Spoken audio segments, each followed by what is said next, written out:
Mike Costa with you once again on GoAztecs.com as we continue to meet the football staff, the staff that Brady Hoke has brought to San Diego State. Spring football right around the corner.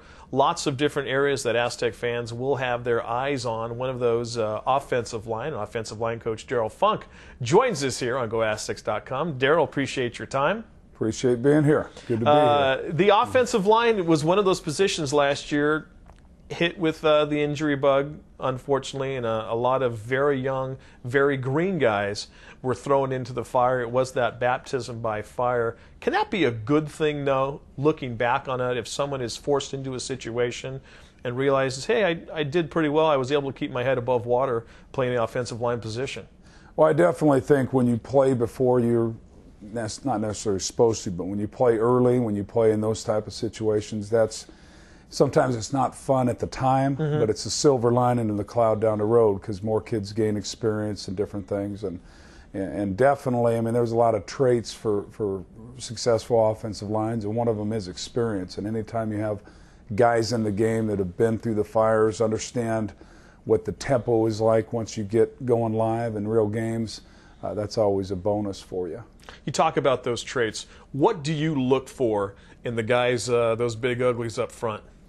Well, that's a great question. That's an age-old question, different things, and it kind of goes in general in recruiting. I mean, you look for general things, but you can't measure some things like heart and, different things. But I mean, you got to have guys. I've kind of, over the years, have changed my way of thinking on this. I won't necessarily say, hey, if a guy's not 6'4", 6'5", I don't want him, because one of my favorite players ever that I've coached, who actually got a ring with the Colts as a center, was 6 foot 1/2 inch and 300 pounds. But he had strength, he could run, he had a ton of heart, he was smart. So, but I definitely think you've got to have size potential. You've got to get to that 285, 290 plus mark. I don't think you have to be 320, especially running what we're going to do.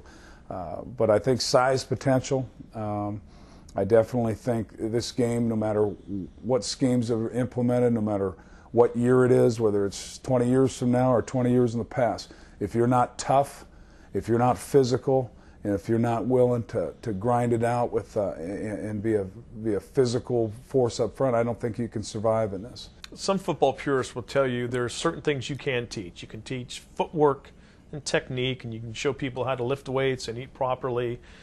Some will say you can't really teach. You can't teach fast, you can't teach quick, and you can't teach mean. Can you teach mean, though, with an offensive lineman?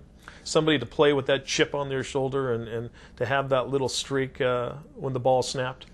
Well, I think innately some kids are tougher, meaner than others.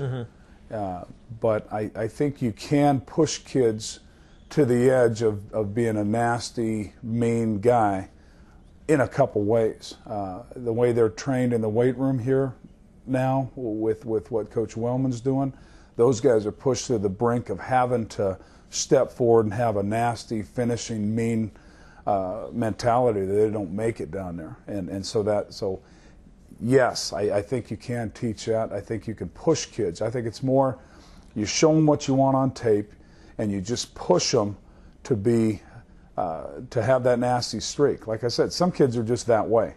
Other kids, unless they just completely turn down contact and things like that, yes, I think you can push them to that edge where they're gonna throw everything they have in there, get a crazy look in their eyes at times, and go after people, because that's what it all boils down to. The guys who are coming back, the recruits that are coming in who are going to play offensive line, what can they expect from their positions coach? Well, I'm going to be on them 24/7 about the 3 or 4 basic things that I believe in. I mean, in terms of starting with toughness and branching off from there. There was a time where I was probably 15, 18 years ago so into footwork and technique and all that stuff, and you just kind of assume kids were going to be physical, and that doesn't work. You've got to teach them to be physical. You've got to teach them every drill you do, everything that you do has got to be a physical, tough effort type beginning. Then you branch off from there. But I've told my kids for a long time that the 3 things that'll get me going And I'm thinking all these recruiting questions, because all these, recruits will ask these things. Poor attitude, poor effort, or repetitive errors. Those three things will set me off the deep end. Anything else, I'm paid to be a coach. I'm paid to get this player better, but those three things will set me off. But I think the other thing, that kids will ask me this a lot. They say, well, what's your temperament? I'm whatever you need to be. I'm going to start in the middle. And if I get things that set me off the deep end, I'm going to be a raving lunatic. You can ask some of my older kids that I've had, several of which have gone on to play in the NFL. Once they pass a certain level with me, I quit being the raving lunatic, because they've shown me they can play hard. They've shown me they're tough guys. Then I kind of gravitate into the mentorish, coaching the little things. But they've got to get past a certain point with me before I'll ever, reel it back in there and be a little more cerebral. How did you end up an assistant coach on Brady Hoke's staff here at San Diego State? Was it just a matter of when he came, you came? Did you have to think twice about it, think long and hard about it? How did I get here? Mm-hmm. Oh, it was a no-brainer. When I knew that Coach was taking the job, and he popped in my room and said, "I want you to go," I said, "I'm with you." And then it ended up being a matter of when he could get out here and seeing the situation, and then getting us there. Plus, we had the bowl game, the late bowl game. Sure. But no, I knew as soon as he popped in my room and said he was going and wanted me to go with, there was no question I was coming. And I've worked for some really good head coaches, but I've said this. I was quoted without even thinking about 3 weeks ago. Brady Hoke does it right. He does the things right by the kids. He does the things right up front. He's a tough guy as a coach. He was a tough guy as a player. He understands the game is won or lost in the trenches, and there's no one I'd rather work for than him. You talk about those young offensive linemen being diamonds in the rough.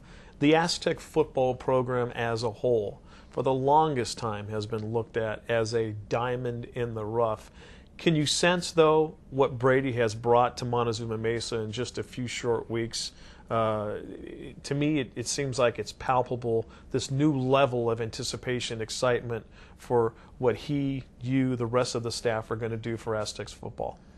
Well, it's funny you mentioned the diamond in the rough. We used to always say that when I was playing against San Diego State and coaching against them, and the guys that were at Colorado State longer than me, would always say that. They've got what a beautiful place to recruit to, what an outstanding educational institution. Kids want to come here. You got athletes and different things. Why haven't they won consistently? Well, my answer to that would be why Brady, the two elements that I think he does unbelievably are teamwork, or building team unity, because he's all about team. He preaches it not just once in a while. It's an everyday situation. And I think getting everyone going in the right direction, is huge. And then the other thing, he preaches toughness. He was, like we already said, he was a tough player. And the toughness aspect that he'll bring to this program. Those two elements, to me, he does as good as anyone I've ever been around. And I think that over the long haul, it could be argued that at least on certain teams, one or both of those types of things didn't exist. Darrell, finally, you have a microphone on. Any special message for the Aztec fans who will be watching this on GoAztecs.com? Well, we appreciate your support. I know we're excited to be here. There have been a lot of fans and boosters and parents of players and different things that have expressed their support, and they're going to be behind us. We want to win ball games, and we want to do it the right way, and we want these kids to have success. But the number one thing I'd say is we appreciate your support. Some of it's going to be a work in progress. I hate to use that type of cliche, but it's, some things you'll see a marked improvement right away, possibly, or at least a change in the way we're doing things. And some will be a gradual change over time. But stick with us, stick by these kids like you've done, and we're excited to be here, and we're going to get things rolling. Darrell, appreciate your time. Thank you.